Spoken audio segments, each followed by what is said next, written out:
নমস্কাৰ স্বাগতম জনাইছো ষ্টুডিঅত মই প্ৰাঞ্জল গোলাঘাটত জাপানিজ এনসেফেলাইটিছৰ আতংক কৰোনা মহামাৰীৰ আতংকৰ মাজতে জাপানিজ এনসেফেলাইটিছৰ আতংক বিয়পিছে কৰোনা সংক্ৰমণে ভয়াবহ ৰূপ ধাৰণ কৰা গোলাঘাটত এবাৰ জাপানিজ এনসেফেলাইটিছত মৃত্যু হৈছে জিলাখনৰ বিভিন্ন স্থানত জাপানিজ এনসেফেলাইটিছত আক্ৰান্ত হৈছে বহু লোক বৰ্তমান সময়ত গোলাঘাটৰ চিকিৎসালয়ত চিকিৎসাধীন হৈ আছে 7 জনকৈ ৰোগী ইতিমধ্যে মৃত্যু হৈছে এগৰাকী 7 বছৰীয়া কিশোৰ চিকিৎসাধীন অৱস্থাতে মৃত্যু হয় ভৌতিক গগৈ নামৰ শিশুটিৰ উৰিয়ামঘাটৰ এই শিশুটিৰ লগতে আক্ৰান্ত হৈছে চিনাতলি মূৰফুলনি গমাৰী পুলিবাগান আদি অঞ্চলৰ লোক জাপানিজ এনসেফেলাইটিছৰ ভয়ংকৰ ৰূপ দেখিবলৈ পোৱা গৈছে গোলাঘাটত বিভিন্নজন আক্ৰান্ত হৈছে এফালে কৰোনা মহামাৰী আনফালে সেই সময়তে জাপানিজ এনসেফেলাইটিছে এই ভয়ংকৰ ৰূপ ধাৰণ কৰিছে জিলাখনৰ বিভিন্ন স্থানত জাপানিজ এনসেফেলাইটিছত আক্ৰান্ত হৈছে বহু লোক বৰ্তমান সময়ত গোলাঘাটৰ চিকিৎসালয়ত চিকিৎসাধীন হৈ আছে 7 জনকৈ ৰোগী ইতিমধ্যে মৃত্যু হৈছে এগৰাকী 7 বছৰীয়া কিশোৰ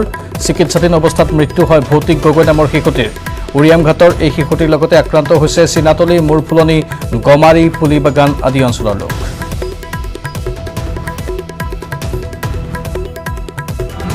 আমি আর এই সাসপেক্টেড আমার ঘটে 8টা কেস হয়েছিল ইয়াত এডমিশন হয়েছিল তারে যেই ডায়াগনোসিস এটা হৈ পেলাই এক্সপায়াৰ কৰিছে আৰু সেই কেছটো উৰিয়ামঘাটৰ আছে বৰ্তমান আমাৰ ইয়াত আছে 6জন সাসপেক্টেড CSF-খিনি তাৰ CSF-খিনি পঠোৱা হৈছে হয় তাৰ ৰিপৰ্টটো অহা নাই কিন্তু তেওঁলোকক ট্ৰিটমেণ্ট কৰি থকা কনফাৰ্ম এজন হৈ আছে সেইজন আছে জীয়াই আছে বাকী এটা কেছ আহিছিলে সেইটো যেই সাসপেক্টেড সেইটো এক্সপায়াৰ কৰিছে বাংলাদেশৰ পৰা উভতাই অনা হল 95 জন লোকক আজি উভতাই অনা হয় ভাৰতীয় নাগৰিক কেইজনক লকডাউনৰ বাবে বাংলাদেশত আবদ্ধ হৈ আছিল এই 95 জন ভাৰতীয় বন্দে ভাৰত আঁচনিৰ অধীনত ভাৰতলৈ উভতাই অনা হয় তেওঁলোকক কৰিমগঞ্জৰ খুটাৰকান্দি সীমান্ত দি অনা হয় ভাৰতীয় নাগৰিক কেইজনক স্বদেশলৈ উভতাসকলৰ ভিতৰত আছে পৰ্যটক আৰু শিক্ষাৰ্থী উভতি অহাসকল কৰিমগঞ্জ বৰপেটা গোৱালপাৰা সহ অসমৰ 13খন জিলাৰ দুইখন দেশৰ উচ্চস্তৰীয় বৈঠকৰ পিছত ঘূৰাই অনা হয় এই লোককেইজনক আমি পুনৰ জনাইছো বাংলাদেশৰ পৰা উভতাই অনা হল 95 জনকৈ লোকক আজি উভতাই অনা হয় ভাৰতীয় নাগৰিক কেইজনক লকডাউনৰ বাবে বাংলাদেশত আবদ্ধ হৈ আছিল 95 জন ভাৰতীয় বন্দে ভাৰত আঁচনিৰ অধীনত ভাৰতলৈ তেওঁলোকক উভতাই অনা হৈছে কৰিমগঞ্জৰ খুটাৰকান্দি সীমান্ত দি অনা হয় ভাৰতীয় নাগৰিক কেইজনক স্বদেশলৈ উভতাসকলৰ ভিতৰত আছে পৰ্যটক আৰু শিক্ষাৰ্থী উভতি অহাসকল কৰিমগঞ্জ বৰপেটা গোৱালপাৰা সহ অসমৰ 13খন জিলা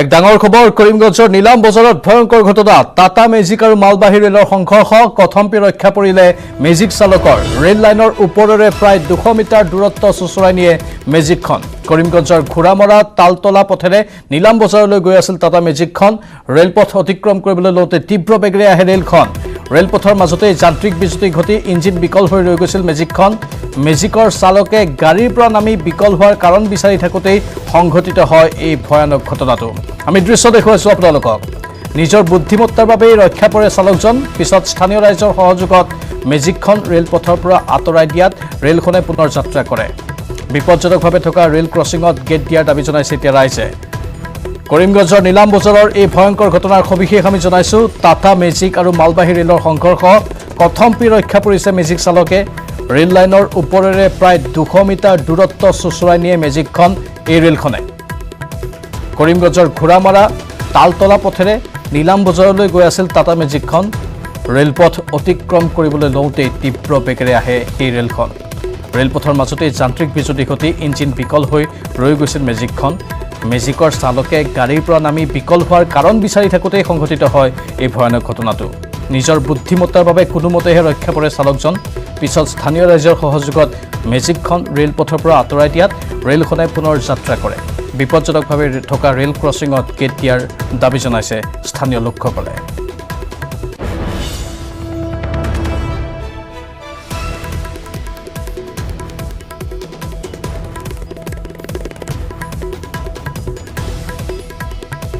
দৃশ্যসমূহ দেখুৱাই আছো আমি এখন দ্ৰুতবেগী ৰেল আৰু ৰেল লাইনৰ মাজত এখন মেজিক গাড়ী যান্ত্ৰিক বিজুতি ঘটি মেজিক গাড়ীখন তাতেই ৰৈ পৰিল ৰেলখন তীব্ৰ গতিত আহি আছিল ৰেল চালকে দূৰৰ পৰা দেখিবলৈ পালে কিন্তু যি সময়ত ব্ৰেক মাৰিছিল ৰেলখনৰ সেই সময়ত কিন্তু প্ৰায় কাষেই পাইছিল সেই ৰেলগাড়ীখন মেজিকখনৰ আৰু তাৰ পাছতে এই মেজিকখন চুচুৰাই লৈ গ'ল নিজৰ বুদ্ধিমত্তাৰ বাবে কোনোমতেহে ৰক্ষা পৰিছে এই মেজিকখনৰ চালকজন যান্ত্ৰিক বিজুতি হৈছিল লগতে স্থানীয় লোকসকলে অভিযোগ উত্থাপন কৰিছে যে সেই ৰেল ক্ৰছিঙত কোনো ধৰণৰ লেভেল ক্ৰছিঙৰ ব্যৱস্থা নাই তাত কোনো ধৰণৰ বিশেষ পদক্ষেপসমূহ গ্ৰহণ কৰা নাই যাৰ বাবে এতিয়া স্থানীয় লোকসকল অসন্তুষ্ট হৈ পৰিছে ৰেল ক্ৰছিঙত গেট দিয়াৰ দাবী জনাইছে ৰাইজে গেট নিদিয়ালৈকে সেই পথেৰে ৰেল চলিব নিদিওঁ বুলিও তেওঁলোকে হুংকাৰ দিছে এই সমগ্ৰ ঘটনাটো সংঘটিত হোৱাৰ পাছতে স্থানীয় লোকসকলৰ মাজত তীব্ৰ প্ৰতিক্ৰিয়াৰ সৃষ্টি হৈছে টাটা মেজিক আৰু মালবাহী ৰেলৰ সংঘৰ্ষৰ খবৰ আমি জনাইছোঁ দৃশ্য দেখুৱাই আছোঁ কথমপিহে ৰক্ষা পৰিছে মেজিকৰ চালকজন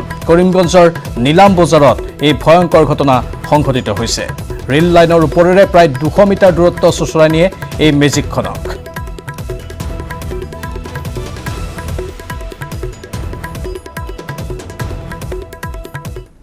ধেমাজি জিলা কাৰাগাৰৰ অধীক্ষকক গ্ৰেপ্তাৰ কৰা হৈছে কাৰাধ্যক্ষ দুলাল দাসক গ্ৰেপ্তাৰ ধেমাজি আৰক্ষীৰ ধৃত দুলালক আদালতত হাজিৰ কৰাৰ পিছতেই জেললৈ প্ৰেৰণ কৰা হৈছে দুলাল দাসৰ বিৰুদ্ধে কয়দিক যৌন নিৰ্যাতন চলোৱাৰ অভিযোগ উত্থাপন হৈছে কাৰাবন্দী যুৱকক যৌন নিৰ্যাতন চলোৱাৰ লগতে বলপূৰ্বকভাৱে ড্ৰাগছ গাঞ্জা সেৱন কৰোৱাৰো অভিযোগ উঠিছে কাৰাগাৰৰ অধীক্ষক দুলাল দাসৰ বিৰুদ্ধে বিস্ফোৰক অভিযোগ এজন কয়দীৰ মাতৃৰ বিগত 4 বছৰে কাৰাবাস খাটি আছিল চিলাপথাৰৰ 1 নম্বৰ খনামুখৰ টিংকু মগৰী নামৰ যুৱকজন কাৰাবন্দী যুৱকজনে মাতৃলৈ ফোন কৰি জনোৱাৰ পিছতেই পোহৰলৈ আহে সমগ্ৰ ঘটনা যুৱকজনক জেলৰ পৰা মুকলি কৰি দিয়াৰ প্ৰলোভনেৰে অধীক্ষকগৰাকীয়ে নিকৃষ্ট কাণ্ড সংঘটিত কৰাৰ অভিযোগ উত্থাপন কৰিছে পৰিয়ালৰ সদস্যই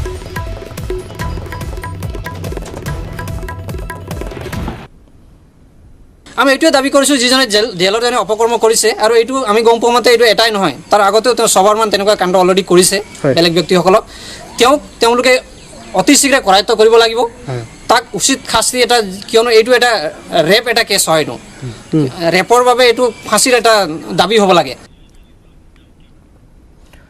লাডাখত উপস্থিত কেন্দ্ৰীয় প্ৰতিৰক্ষা মন্ত্ৰী ৰাজনাথ সিং চলিত মাহতে লাডাখত উপস্থিত হৈছিল দেশৰ প্ৰধানমন্ত্ৰীও মোদীৰ পিছত আজি লাডাখত উপস্থিত হৈছে প্ৰতিৰক্ষা মন্ত্ৰীগৰাকী পুৱাই এক বিশেষ হেলিকপ্টাৰ যোগে লাডাখত উপস্থিত হ'ল ৰাজনাথ সিং ভাৰত চীন সীমান্তৰ অতন্দ্ৰ প্ৰহৰী ভাৰতীয় সেনা জোৱানসকলক তেওঁ সন্মান জনালে সাহস যোগালে ভাৰতীয় সেনাৰ জোৱানসকলৰ সৈতে মিলিত হ'ব প্ৰতিৰক্ষা মন্ত্ৰীগৰাকী বিশেষ বৈঠকত আৰু এয়া আমি দেখুৱাইছোঁ কুচকাৱাজ যিহেতু চীনে ভাৰতীয় সেনাৰ ওপৰত আক্ৰমণ কৰাৰ পাছতেই সমগ্ৰ দেশ উত্তাল হৈ আছিল এতিয়াও পৰিস্থিতি সম্পূৰ্ণৰূপে শান্ত হোৱা নাই ভাৰতৰ কূটনৈতিক নীতিসমূহৰ বাবে বা ভাৰতে যি নিজৰ সম্পূৰ্ণ শক্তি প্ৰদৰ্শন কৰিলে যাৰ ফলত চীনৰ সেনাবাহিনী পিছুৱাই যাবলৈ বাধ্য হ'ল কিন্তু এতিয়াও চীনে যেন ভাৰতক লক্ষ্য কৰিয়ে আছে সেয়েহে কেন্দ্ৰীয় প্ৰতিৰক্ষা মন্ত্ৰীগৰাকী গৈ উপস্থিত হৈছে লাডাখত আৰু ভাৰতীয় সেনা জোৱানসকলক সাহস যোগাইছে চলিত মাহতে লাডাখত উপস্থিত হৈছিল দেশৰ প্ৰধানমন্ত্ৰী মোদী আৰু নৰেন্দ্ৰ মোদীৰ পিছত আজি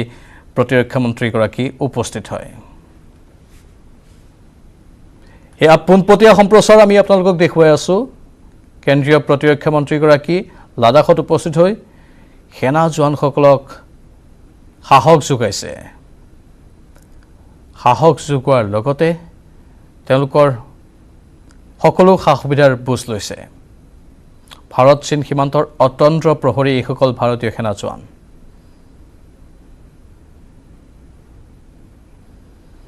আজি এই জোৱানসকলৰ সৈতে এক বিশেষ বৈঠকতো মিলিত হ'ব প্ৰতিৰক্ষা মন্ত্ৰীগৰাকী বীৰ জোৱানসকলৰ বীৰগাথা এতিয়া সমগ্ৰ দেশতেই সকলোৰে মুখে মুখে পৰৱৰ্তী সময়ত চীনক যদি ইয়াতকৈ উচিত প্ৰত্যুত্তৰ দিবলগীয়া হয় তেনেহ'লে দিবলৈ সাজু আছে বুলি ভাৰতীয় সেনা জোৱানসকলে ইতিমধ্যে স্পষ্ট ৰূপত মন্তব্য প্ৰকাশ কৰিছে কিছুদিন পূৰ্বে দেশৰ প্ৰধানমন্ত্ৰীগৰাকী উপস্থিত হোৱাৰ সময়ছোৱাতো ভাৰতীয় সেনা জোৱানসকলে নিজৰ অদম্য সাহস প্ৰদৰ্শন কৰিছিল প্ৰধানমন্ত্ৰীগৰাকীয়ে তেওঁলোকৰ সন্মুখত ভাষণ প্ৰদান কৰিছিল ভাষণ সন্দৰ্ভতেই প্ৰধানমন্ত্ৰীয়ে স্পষ্ট ৰূপত কৈছিল যে ভাৰতীয় সেনাক সকলো ধৰণৰ সমৰ্থন আগবঢ়াই থাকিব কেন্দ্ৰীয় চৰকাৰে ভাৰতীয় সেনাৰ বাবে সকলো ধৰণৰ সা সুবিধা আৰু ভাৰতীয় সেনাই যাতে শত্ৰু ৰাষ্ট্ৰৰ বিৰুদ্ধে সবল ৰূপত যুঁজ দিব পাৰে তাৰ বাবেও সকলো ব্যৱস্থা গ্ৰহণ কৰিব কেন্দ্ৰীয় চৰকাৰে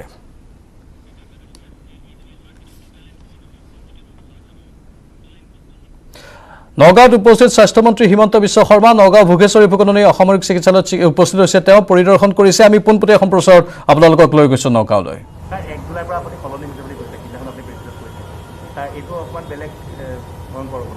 আমাৰ আগতে কোভিডটো বিনাই নাছিলে তাৰমানে এচিম্পটমেটিক পেচেণ্ট আমি দেখিছিলোঁ কোনোবা পেচেণ্টে হয়তো বিহু গাই আছে গানো গাই আছে সময়টো পাৰ কৰিছে কিন্তু এতিয়া গুৱাহাটীত পৰিৱেশটো সম্পূৰ্ণ বদলি হৈছে আৰু গুৱাহাটী মেডিকেল কলেজত আজিৰ দিনত 400তকৈও অধিক ক্ৰিটিকেল ৰোগী চিকিৎসাধীন হৈ আছে গতিকে দিল্লী মুম্বাই যি ধৰণে ক্ৰিটিকেল দেখা গৈছিল বেমাৰটোৰ নিৰ্মম যিটো ৰূপ সেই ৰূপটো লাহে লাহে অসমতো প্ৰকট হ'বৰ কাৰণে আৰম্ভ হৈছে যোৰহাট ডিব্ৰুগড় সকলোতে এতিয়া আইচিউত পেচেণ্ট আছে কিন্তু তথাপিতো অসমত ভগৱানৰ আশীৰ্বাদত মৰ্টেলিটি ৰেটটো এতিয়াও বহুত কম চিকিৎসাই ৰেছপন্স কৰিছে আৰু মই ভাবোঁ যে আমি অহা দিনবিলাকো তেনেকৈ পাৰ কৰিব পাৰিম বেংগলোৰৰ সমীক্ষা মতে অসমত ডিচেম্বৰলৈকে 3000 ক্ৰছ কৰিব বুলি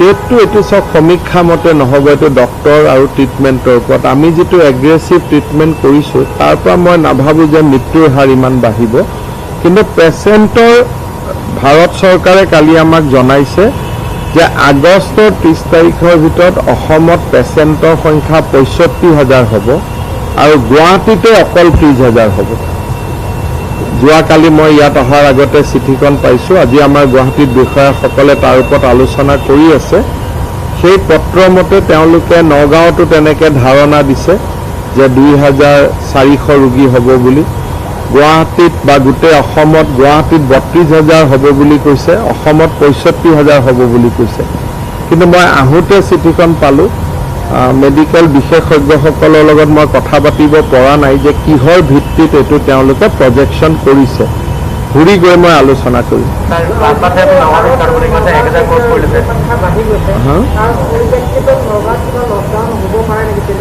মই নাভাবোঁ যে আজি লকডাউনৰ প্ৰয়োজনীয়তা আছে কিন্তু যেতিয়া প্ৰয়োজন হয় তেতিয়া আমি ব্যৱস্থা ল'ম কিন্তু আজিৰ দিনত নগাঁৱৰ ৰাইজে যদি মাস্কখন পিন্ধে সামাজিক দূৰত্ব যদি বৰ্তাই ৰাখে তেতিয়াহ'লে হয়তো লকডাউনৰ প্ৰয়োজনীয়তা নহ'ব কিন্তু যেতিয়াই প্ৰয়োজন হয় তেতিয়াই জীৱন বচাবৰ কাৰণে যি ব্যৱস্থা ল'ব লাগে উপায়ুক্তক কৰ্তৃত্ব দিয়া আছে উপায়ুক্তই সিদ্ধান্ত ল'ব নগাঁৱত প্লাজমা থেৰাপি নহয় নগাঁৱৰ পেচেণ্টক প্লাজমা থেৰাপিৰ প্ৰয়োজন হ'ব পাৰে আৰু যদি তেনেকৈ প্লাজমা থেৰাপিৰ প্ৰয়োজন হয় আমি আমাৰ প্লাজমা বেংকৰ পৰা আমি প্লাজমা পঠাই দিব লাগিব কিন্তু তাৰ কাৰণে ৰাইজে প্লাজমা দানো কৰিব লাগিব যোৱা দুদিনৰ পৰা আমি এই বিষয়টোত আগবাঢ়িছোঁ কিন্তু এতিয়ালৈকে 7-8টাহে প্লাজমা পেকেট জমা হৈছে দেখা যাওক কিমান আগবাঢ়ি যায়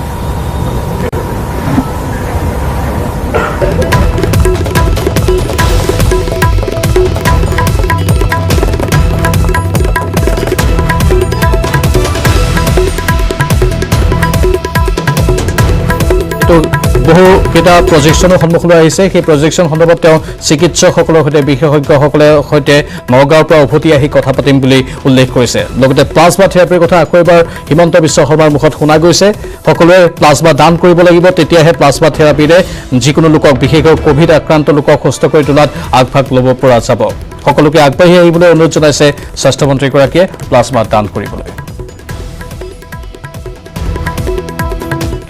নিউজ 18 অসম নৰ্থ ইষ্টৰ বাতৰিৰ প্ৰভাৱ পৰিছে অসুস্থ খামনয় বৰুৱাৰ কাষত হৃদয়বান লোক নাহৰকটীয়া জাগুনৰ 8 বছৰীয়া কিশোৰীজনী আক্ৰান্ত এনচেফেলাইটিছত এক প্ৰকাৰ মুখৰ মাত হেৰুৱাই পেলোৱা এই কৰুণ সংবাদ সম্প্ৰচাৰিত হৈছিল নিউজ 18 অসম নৰ্থ ইষ্টত ইয়াৰ পিছতে আগবাঢ়ি আহিল ৰাজ্যৰ বিভিন্ন প্ৰান্তৰ হৃদয়বান লোকসকল দৰিদ্ৰ পৰিয়ালৰ পিতৃহীনা কিশোৰীজনীক উন্নত চিকিৎসাৰ বাবে এককালীন সাহায্য আগবঢ়ায় অসম পেট্ৰকেমিকেল লিমিটেডৰ অধ্যক্ষ বিকুল ডেকাই কিশোৰীগৰাকীৰ স্বাস্থ্যৰ বুজ লোৱাৰ লগতে চৰকাৰৰ পৰা পাবলগীয়া সকলো সা সুবিধাৰ ব্যৱস্থা কৰি দিয়াৰ প্ৰতিশ্ৰুতি প্ৰদান কৰে জন্মৰ 9 মাহতেই পিতৃহেৰা হৈছিল এই কিশোৰীগৰাকী আৰু তাৰ পাছতে জাপানিজ এনচেফেলাইটিছত আক্ৰান্ত হ'ল বৰ্তমান চিকিৎসাধীন অৱস্থাত আছে আৰু অৱশেষত এই 8 বছৰীয়া কিশোৰীজনীৰ কাষত গৈ উপস্থিত হ'ল হৃদয়বান লোকসকল নিউজ 18 অসম নৰ্থ ইষ্টত এই বাতৰি আমি সম্প্ৰচাৰ কৰিছিলোঁ তাৰ পাছতেই এই দৰিদ্ৰ পৰিয়ালৰ কাষত উপস্থিত হৈছেগৈ অসম পেট্ৰকেমিকেল লিমিটেডৰ অধ্যক্ষগৰাকীয়ে কিশোৰীগৰাকীৰ স্বাস্থ্যৰ বুজ লোৱাৰ লগতে চৰকাৰৰ পৰা পাবলগীয়া সকলো সা সুবিধাৰ ব্যৱস্থা কৰি দিয়াৰ প্ৰতিশ্ৰুতি প্ৰদান কৰিছে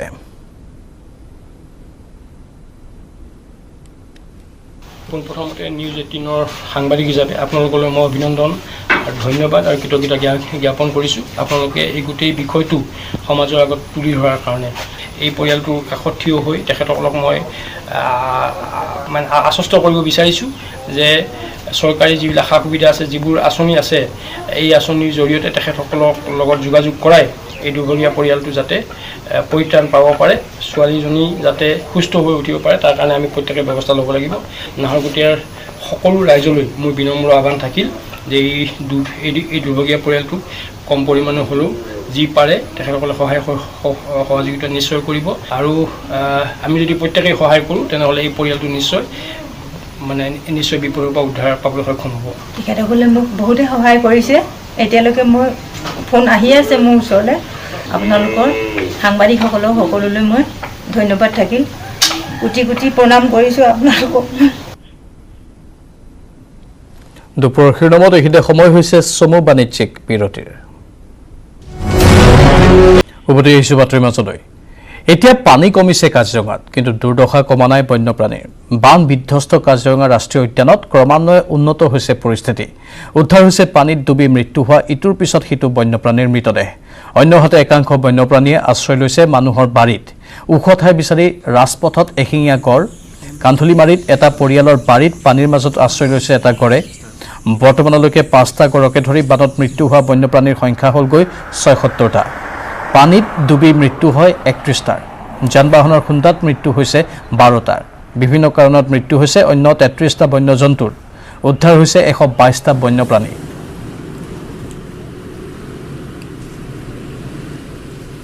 আমি দেখুৱাই আছোঁ এই দৃশ্যসমূহ। কাজিৰঙাত বন্যপ্ৰাণীৰ এতিয়া দুৰ্দশাময় অৱস্থা। পানীৰ বাবে এনে পৰিস্থিতিৰ সন্মুখীন হৈছে বন্য জীৱ জন্তুসমূহ। প্ৰত্যেক বছৰে বানপানী আহে, কিন্তু এইবাৰ বানপানীৰ পৰিমাণ বেছি। এয়া ৰাজপথৰ দৃশ্য। ৰাজপথত এটা গড়। মানুহৰ জনবসতিপূৰ্ণ অঞ্চলত আহি উপস্থিত হৈছে গড়টো। ধাৰাবাহিকভাৱে এনেধৰণে গড় আহিব ধৰিছে বা বন্য জীৱ জন্তুসমূহ আহিব ধৰিছে মানুহৰ যিসমূহ জনবসতিপূৰ্ণ অঞ্চল আছে সেই অঞ্চলসমূহলৈ। ইতিমধ্যে পানীত ডুবি মৃত্যু হোৱা ইটোৰ পিছত সিটো বন্যপ্ৰাণীৰ মৃতদেহো উদ্ধাৰ হৈছে। অন্যহাতে একাংশ বন্যপ্ৰাণীয়ে আশ্ৰয় লৈছে মানুহৰ বাৰীত। ওখ ঠাই বিচাৰি ৰাজপথত এশিঙীয়া গড়ে আশ্ৰয় লৈছে। কান্ধুলিমাৰীত এটা পৰিয়ালৰ বাৰীত পানীৰ মাজত আশ্ৰয় লৈ থকা এই গড়টোৰ দৃশ্য দেখুৱাইছোঁ। এয়া কান্ধুলিমাৰীৰ দৃশ্য। এঘৰ লোকৰ বাৰীত এনেধৰণেই গড়টোৱে আশ্ৰয় গ্ৰহণ কৰি আছে। এশিঙীয়া গড় আৰু এনেধৰণে মানুহৰ ঘৰৰ বাৰীত আহি উপস্থিত হৈছে। বৰ্তমানলৈকে 5টা গড়কে ধৰি বানত মৃত্যু হোৱা বন্যপ্ৰাণীৰ সংখ্যা হ'লগৈ 76টা। পানীত ডুবি মৃত্যু হৈছে 31টাৰ। যান বাহনৰ খুন্দাত মৃত্যু হ'ল 12টাকৈ বন্যপ্ৰাণীৰ। আনফালে বিভিন্ন কাৰণত মৃত্যু হৈছে অন্য 33টা বন্যজন্তুৰ। উদ্ধাৰ হৈছে 122টা বন্যপ্ৰাণী। সবিশেষ জনাব আমাৰ সতীৰ্থ বিতুপনে। হয়, মই আছোঁ কাজিৰঙা ৰাষ্ট্ৰীয় উদ্যানৰ দক্ষিণে যোৱা 37 নম্বৰ ৰাষ্ট্ৰীয় ঘাইপথত বাগৰি বনাঞ্চলৰ হাৰমতি বন শিবিৰ এলেকাত মই কিছু দৃশ্য দেখুৱাম, যি বানে ধোৱা কাজিৰঙাত বৰ্তমান কিছু পৰিমাণে পানী কমিছে যদিও শংকামুক্ত হোৱা নাই বন্যপ্ৰাণীসমূহ। কাজিৰঙা ৰাষ্ট্ৰীয় উদ্যানৰ পৰা যিসমূহ বন্যপ্ৰাণী বানাক্ৰান্ত বন্যপ্ৰাণী ওলাই আহিছে, ওলাই আহি একাংশ 37 নম্বৰ ৰাষ্ট্ৰীয় ঘাইপথৰ কাষত আশ্ৰয় লোৱাৰ লগতে একাংশ কাৰ্বি পাহাৰৰ দিশে গতি কৰিছে। আৰু এই অঞ্চলত এটা বৃহৎ মহৰজাকে আশ্ৰয় লৈ আছে। বানাক্ৰান্ত মহৰজাক ৰাষ্ট্ৰীয় উদ্যানৰ পৰা ওলাই আহিছে। ওলাই আহি এই হাৰমতি অঞ্চলত যি এটা ওখ ঠাইত আশ্ৰয় লৈ আছে আৰু ইয়াত বোকা লৈ থকা দেখিবলৈ পোৱা গৈছে। কাজিৰঙা ৰাষ্ট্ৰীয় উদ্যানৰ যি বান পৰিস্থিতি কিছু পৰিমাণে খাম কাটিছে, যদিও যিসমূহ বানাক্ৰান্ত বন্যপ্ৰাণী আছে তেওঁলোকৰ মাজত হাহাকাৰ অৱস্থাৰ বৰ্তমানো অব্যাহত আছে। ইতিমধ্যে কাজিৰঙা ৰাষ্ট্ৰীয় উদ্যানৰ যোৱা এসপ্তাহ ধৰি যি বানে ভয়াৱহ ৰূপ লৈছিল, সেই বানত প্ৰায় 76টা বন্যপ্ৰাণী ইতিমধ্যে মৃত্যু হৈছে আৰু 121টা বন্যপ্ৰাণী উদ্ধাৰ কৰিছে কাজিৰঙা ৰাষ্ট্ৰীয় উদ্যান কৰ্তৃপক্ষই। আৰু ইয়াৰে 5টা গড় বানত পানীত ডুবি মৃত্যু হৈছে ইতিমধ্যে। আৰু যি 223টা কাজিৰঙা ব্যাঘ্ৰ প্ৰকল্পৰ অধীনৰ 223টা বন শিবিৰৰ ভিতৰত বৰ্তমানো 99টা বন শিবিৰ জলমগ্ন হৈ আছে। আৰু কাজিৰঙা ৰাষ্ট্ৰীয় উদ্যানৰ যি বান পৰিস্থিতি লাহে লাহে খাম কাটিবলৈ ধৰিছে। একাংশ বন্যপ্ৰাণী ৰাষ্ট্ৰীয় উদ্যানখনলৈ উভতি গৈছে যদিও একাংশ বৰ্তমান ৩৭ নম্বৰ ৰাষ্ট্ৰীয় ঘাইপথৰ কাষৰ লগতে দক্ষিণৰ কাৰ্বি পাহাৰত আশ্ৰয় লৈ থকা দেখিবলৈ পোৱা গৈছে। আৰু মোৰ লগত এজন পথচাৰী আছে, তেওঁ এই পথেৰে অহা যোৱা কৰিছে। মই তেওঁৰ পৰা পোনে পোনে জানিবলৈ চেষ্টা কৰিম অকণমান। আপুনি নিশ্চয় ইয়াৰে চাগে, যিহেতু এই মহৰ জাকটো দেখিছে, কাজিৰঙাত বান পৰিস্থিতিৰ যি ৰূপ লৈছে, ওলাই আহিছে, কি ক'ব এই সন্দৰ্ভত? গোটেই আপোনালোকে নিজৰ সাংবাদিক জগতখিনি আপোনালোকে প্ৰত্যেকটা মুহূৰ্তত আপোনালোকে নিউজ প্ৰদৰ্শন কৰি আছে আৰু আপোনালোকে নিজেও চাইছে যে চাৰিওপিনে পানী, গতিকে মানে ওখ ঠাই বিচাৰি আজি বনৰীয়া মহ যিখিনি আছে এজাক, ইয়াতে আজি ৩-৪ দিনৰ পৰা ইয়াতে বাহৰ পাতি আছে। কোনো ধৰণে কোনো মানে যাতায়াত ব্যৱস্থা বা মানুহ অহা যোৱা কৰা মানুহখিনি কোনো ধৰণে মানে অসুবিধাৰ সন্মুখীন হোৱা নাই, যিহেতু পুলিচ প্ৰশাসন ফৰেষ্ট বিভাগে পূৰা দৃশ্য নজৰেৰে চাই আছে, এই বুলিয়ে আমি এটা অনুমানিত কৰিব পাৰিছোঁ। বৰ্তমান যি কাজিৰঙা ৰাষ্ট্ৰীয় উদ্যানৰ বান পৰিস্থিতি কিছু পৰিমাণে খাম কাটিছে যদিও বৰ্তমানো যি বন্যপ্ৰাণীৰ মাজত হাহাকাৰ অৱস্থা সৃষ্টি হৈ আছে আৰু বানাক্ৰান্ত বন্যপ্ৰাণীসমূহ এতিয়াও ৰাষ্ট্ৰীয় ঘাইপথৰ কাষৰ লগতে কাৰ্বি পাহাৰত আশ্ৰয় লৈ থকা দেখিবলৈ পোৱা গৈছে। অৱশেষত কাজিৰঙাত মুকলি কৰি দিয়া হ'ল বন বিভাগে উদ্ধাৰ কৰা প্ৰকাণ্ড ঢেকীয়াপতীয়া। 15 জুলাইত বাঘমাৰীত উদ্ধাৰ কৰা হৈছিল বাঘিনীজনীক। বানৰ প্ৰকোপত বনাঞ্চলৰ পৰা ওলাই আহি এটা পৰিয়ালৰ পাকঘৰত আশ্ৰয় লৈছিল বাঘিনীজনীয়ে। অৱশ্যে বিশেষজ্ঞ চিকিৎসকৰ উপস্থিতিত বন বিভাগে ট্ৰেংকুলাইজ কৰি উদ্ধাৰ কৰিছিল এই বাঘিনীজনীক। তাৰপিছতে বন্যপ্ৰাণী উদ্ধাৰ আৰু পুনৰ সংস্থাপন কেন্দ্ৰত চিকিৎসা প্ৰদান কৰি বনাঞ্চলত মুকলি কৰি দিয়ে বাঘিনীজনীক।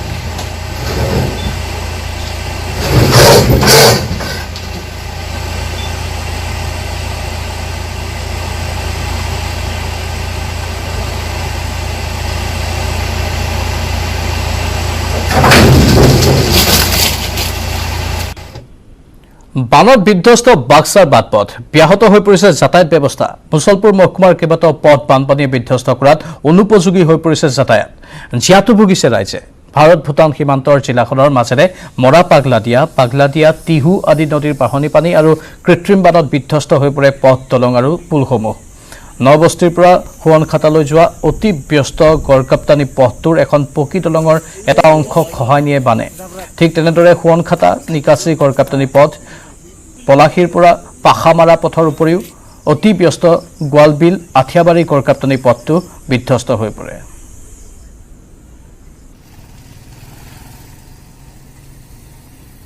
পুৰা ভাঙা নাছিলে এনেকুৱা, এতিয়া আৰু বেছিকৈ ভাঙি গৈছে।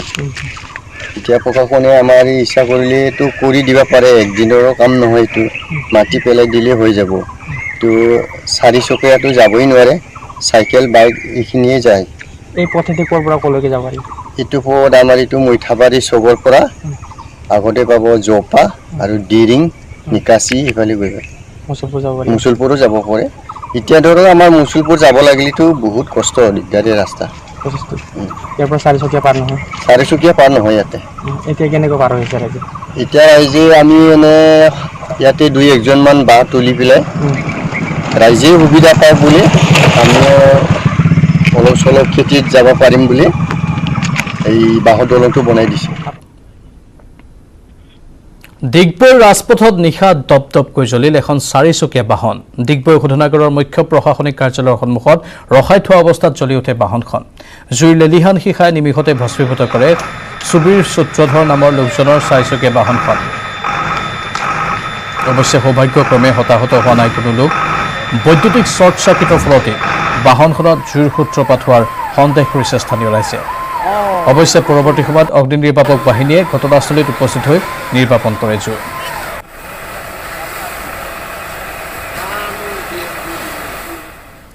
কৰোনাৰ জাল ফালি ওলাই আহিল এগৰাকী আইতা। আৰোগ্য হৈ ঘৰলৈ উভতিছে এগৰাকী 93 বছৰীয়া কৰোনা আক্ৰান্ত বৃদ্ধা। বৃহস্পতিবাৰে GMCHৰ পৰা ঘৰলৈ যাবলৈ দিয়া হয় জীবিনী দেৱী বৈদ্য নামৰ 93 বছৰীয়া কৰোনা আক্ৰান্ত বৃদ্ধাগৰাকী। টুইটযোগে এই কথা সদৰি কৰে স্বাস্থ্যমন্ত্ৰী হিমন্ত বিশ্ব শৰ্মাই। বৃদ্ধাগৰাকী আৰোগ্য হৈ ঘৰলৈ উভতাৰ খবৰে সাহস দিছে ৰাজ্যবাসীক। যি সময়ত কম বয়সীয়াৰ পৰা বয়োজ্যেষ্ঠলৈ কৰোনাত আক্ৰান্ত হৈ প্ৰাণ হেৰুৱাইছে, তেনে সময়তে 93 বছৰীয়া বৃদ্ধাগৰাকী আৰোগ্য হৈ ঘৰলৈ উভতাটো বাৰুকৈয়ে এটি সুখবৰ।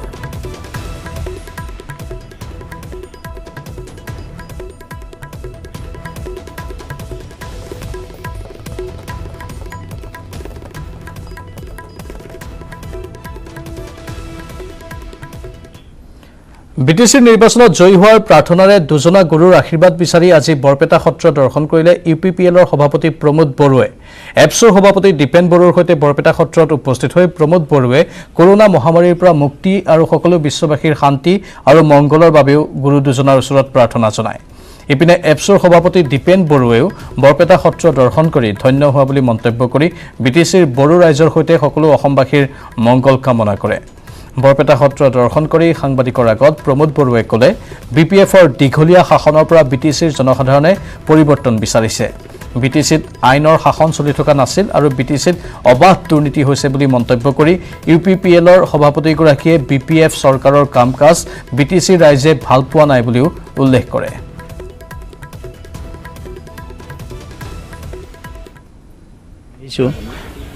অলপ গুৰুজনক সেৱা ল'বৰ কাৰণে আৰু বিশেষকৈ এতিয়া কৰোনা ভাইৰাছৰ যিটো আক্ৰান্ত সেইটো খুব বেছি হৈ আছে চৌদিশে। তো এইখিনি সময়ত আমি ঈশ্বৰক প্ৰাৰ্থনা কৰিব লাগিব, বেলেগ উপায় নাই। ডক্টৰেতো চেষ্টা কৰি আছে, গভৰ্ণমেণ্টে নিজৰ কাম কৰি আছে, চবে নিজৰ কাম কৰি আছে। কিন্তু যদি আমাৰ BTC অঞ্চলত, অসমত, ভাৰতত আৰু বিশ্বত মানে সকলো মানৱ জীৱ যাতে সুৰক্ষিত থাকিব পাৰে আৰু সবে শান্তিৰে থাকিব পাৰে, হেতুকে আজি আমি সেৱা জনাইছো আৰু কামনা কৰিছো। ইলেকশ্যনৰ আগত কোনো দলৰ লগত। আৰু এই আছিল আজিৰ দুপৰৰ শিৰোনাম। নমস্কাৰ।